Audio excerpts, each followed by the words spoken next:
What's up, YouTube? Today we work on the Radium fuel hanger. We got a dual pump hanger and a level sensor that we've got to squeeze into the back of this thing. This car's been sitting for quite some time. Look at that yellow fuel. There's only about a gallon or two in there, so I want to suck that out. And we've got this Radium pump over here. So this is the system we are running in the car. This is for the FRS JZGTE. It's a dual pump hanger. Got two 450s. They just sit inside there like so. And then we've got, it sits in this somehow. Now I can obviously tell it goes around, and I got it backwards. Goes around the slouch guard like that.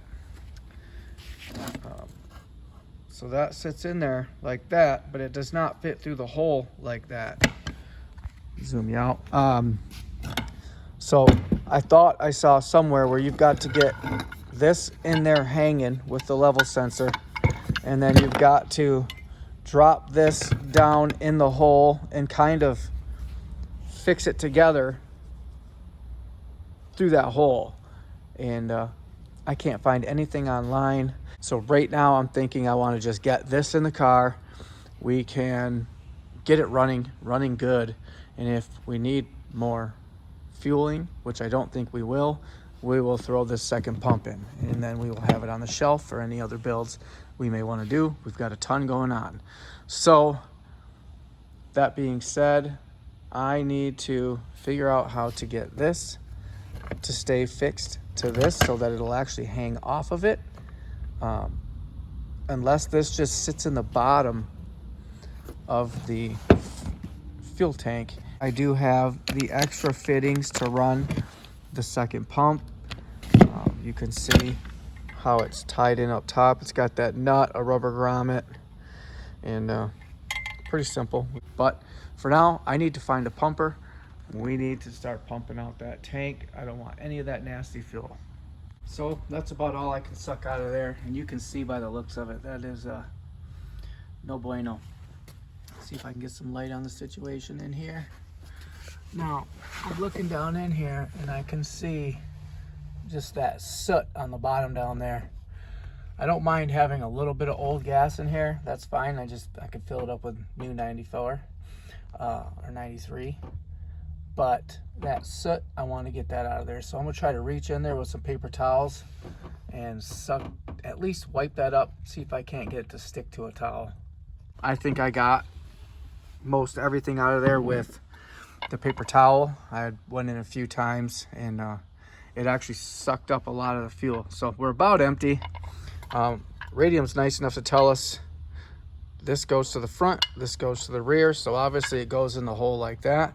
I think I'm gonna drop this down in there because that's so shallow that I think this just rides down in the bottom and the pump sits in it. And then when I put that cap on, it puts pressure on it and holds it there. It goes around that little ball valve deal. So it's not like it's gonna be spinning around in there. And then the level sensor will be in the deepest part of the tank. So I'm gonna go that route. Maybe I can drop this in here and see what it's gonna be like.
What a design.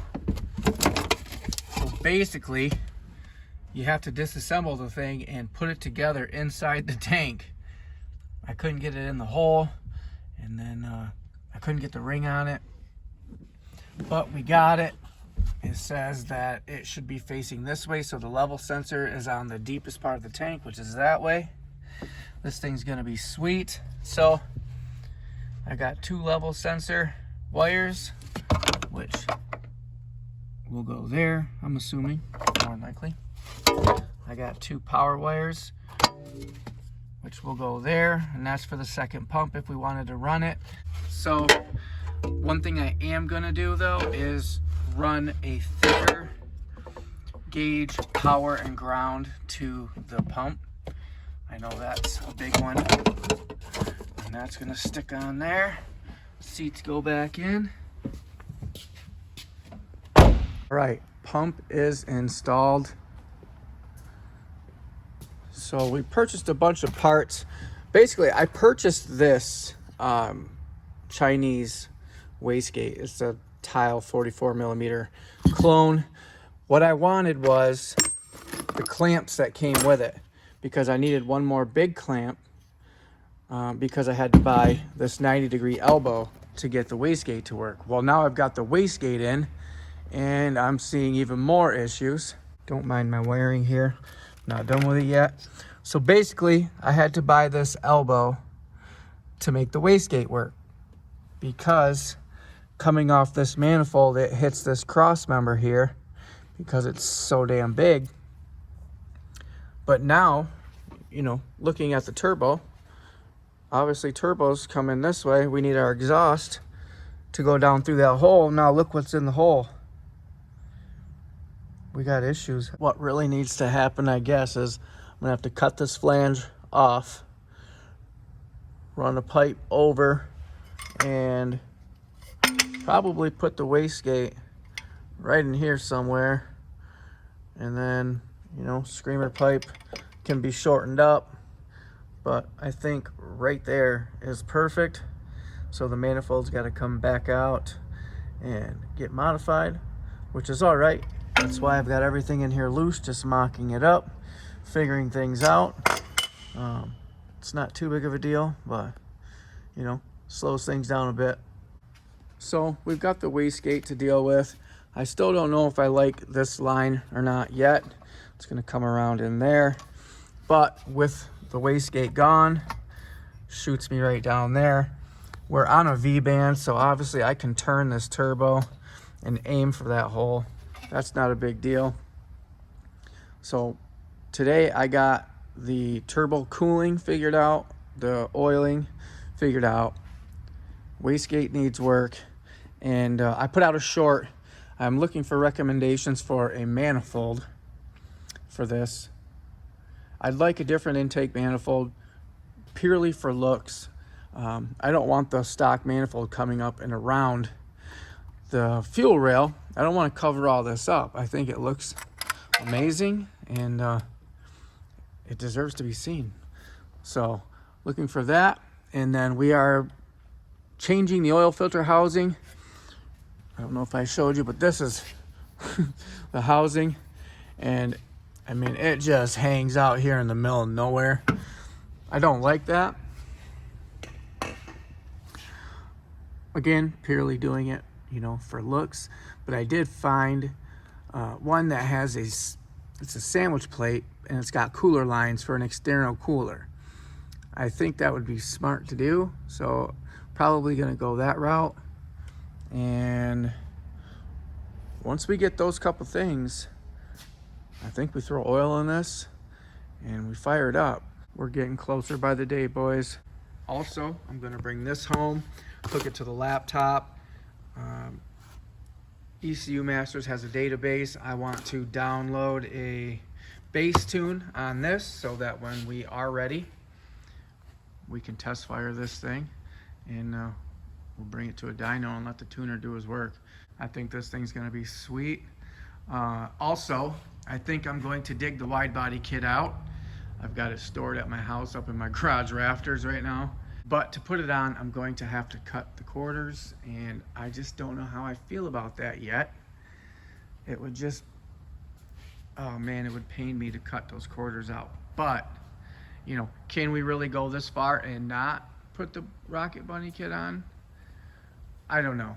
Let me know in the comments. Should I put the kit on? Should I save the quarters and not cut the car up? That's where I'm at. If you made it this far in the video, appreciate you. I've gained a lot of subscribers in the last few weeks. If there's anything you want to see, let me know, and I can film more of it. We've got the 1JFRS.